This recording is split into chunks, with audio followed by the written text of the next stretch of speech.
What has happened to Pat McGrath Labs? Louis Vuitton have announced that they're launching a makeup line and Pat McGrath is going to be the creative director. But what about Pat's own brand, Pat McGrath Labs? She launched her namesake brand back in 2017 and by 2018 it was worth $1 billion. But the brand has been really quiet for a number of years now. And in this piece by Brennan Kilbane for the Business of Fashion, he went deep into the mechanics of the business to understand what's gone wrong. Brennan is quickly becoming my favorite journalist. His work alone is worth the subscription fee to Business of Fashion. I highly recommend having a read. Pat McGrath, the makeup artist, but not Pat McGrath, the brand, went viral at the start of 2024 when she created this glass skin look for the Maison Margiela show. And an entire year later, she released a product for Pat McGrath Labs that allowed people to achieve the look at home. But this was after she held a masterclass saying that the product she used was from the drugstore.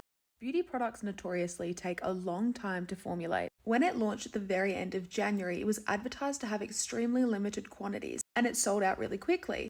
According to Puck, there were only 100 units available for sale on the day of launch. Now it's readily available and a bestseller. Brennan spoke to a bunch of people that worked for Pat and said that she quite notoriously last minute. Limited quantities of a product being ready for launch is quite typical, which has caused a lot of supply chain issues that have been really costly to the business. I went deep into the future of luxury fashion houses' beauty brands in this podcast episode, and Louis Vuitton could not be more set up for success. And having Pat as the creative genius she is, along with all of the shifts, is a pretty foolproof formula for success.